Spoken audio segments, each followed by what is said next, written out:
دوه قدم چې سره یو شي ګام ترې جوړ شي ډېر سړي چې سره ګډ کې کام ترې جوړ شي په اسمان د ګڼو ستورو انجمن نه یو د حسن بې مثال نظام ترې جوړ شي ګورې نه چې د کچس پنسول فیضه یو مضبوط او ښکار کوونکی دام ترې جوړ شي توی الف او هی او ری چې سره ګډ شي د طاهر غوندې سړي او نام ترې جوړ شي. ډېرو ګرانو ملګرو خپرونه د پښتو ادبي ملاقاتونه کوربه اکرام الله امید ملګری راسره ناسته مجروح افګار چې بنیادي طور له ساوت وزیرستان ایجنسۍ سره تعلق لري خو اوس راغلي دي او دلته په ډبره کلي ضلع ټانګ شي آباد دي دلته د خپل ژوند شپې ورځې اړوي او په دومره کم عمر کښې ډېر کوشلی لیک کوي نن مو خوښه کړه چې تاسو سره یې مخامخ کړو او تاسو د ده ټیلنټ د ده کلامونه د ده غزلونه واورئ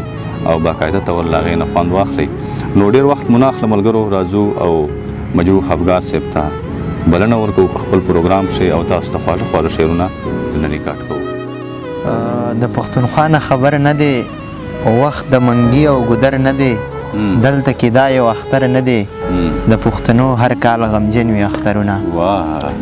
بسم الله الرحمن الرحیم. ټول نه مخکې خو امید صاحب ستاسو ډېر منندوی یم چې په دې لنډ وخت کې مو موږ له وخت راکړو په مونږ کې د داسې خلک خدای نور هم سیوا کړي چې د ادب دپاره خدمت کوي. ډېره مننه خوشحاله اوسئ. زما یو غزل ده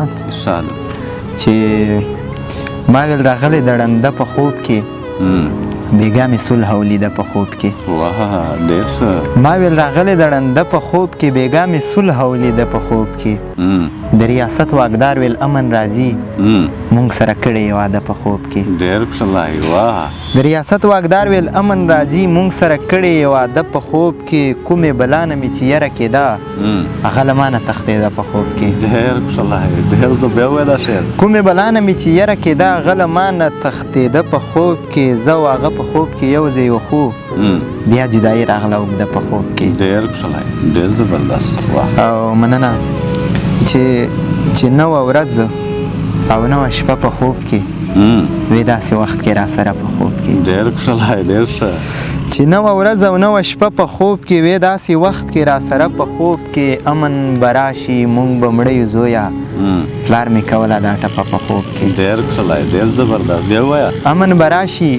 مونږ به مړه یو زویه پلار مې کوله دا ټپه په خوب کې په ویښه ته ټپې د امن کوې په ویښه ته ټپې د امن کوې تا خو په غاړه ولینده په خوب کې په ویښه ته ټپې د امن کوې تا خو په غاړه ولینده په خوب کې. مننه. یو بل غزل دی چې داسې مات ګوډ چې د میخانې ورکې ولاړه ساکي که د تصنیم په بیه جام راکوې پاتې دې وي زړه در کومه خو یو شرط پکې که واپسې کې انعلام راکوې پاتې دې وي زړه در کومه خو یو شرط پکې که واپسې کې انعلام راکوې پاتې دې وي ستا یارانه پالل ډېر ګران دي راله په لږ وړه کیسه الزام راکوې پاتې دې وي چې ارماني در نه روان شمه بیا که د راتلو نارې له بام راکوې پاتې دې وي د پښتون کام غوښې ملک او ملا که په جامه کې د احرام راکوې پاتې دې وي چې مالیار ووجنم ګلان شهیدان ماله په دې که احترام راکوې پاتې دې وي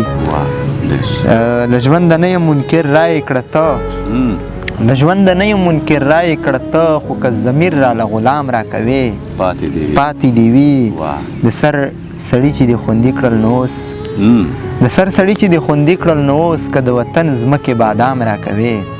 پاتې دې مننه د سر سړي چې دې خوندي کړل نو اوس که د وطن ځمکې بادام راکوې پاتې دې وي. ډېره مننه. یو څو شعرونه دي چې خبر یې څه یې ویل ښه یې ویل مونږ لړانده یې ویل ښه یې ویل خبر یې څه یې ویل ښه یې ویل مونږ لړانده یې ویل ښه یې ویل بس چې هر څه یې ویل ښه یې ویل د چا په خوله یې ویل ښه یې ویل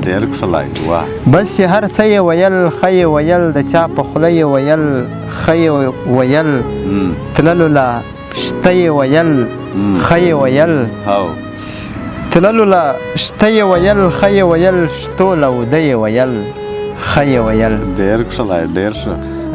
ډېرو ګرانو ملګرو مجروح افګار صاحب ښکلي شعرونه تاسو سره پیش کړل. موږ خوندونه ځینې واخیسته، امید کوو تاسو به هم خوند ځینې اخیستی وي. خو دا وخت د موږ د خپرونې وخت هم سر ته رسیږي، نو په راتلونکو نورو خپرونو کښې بیا به ملاقاتونه کوو. نو دا وخت موږ ورته راکړه اجازه د لوی الله په امان.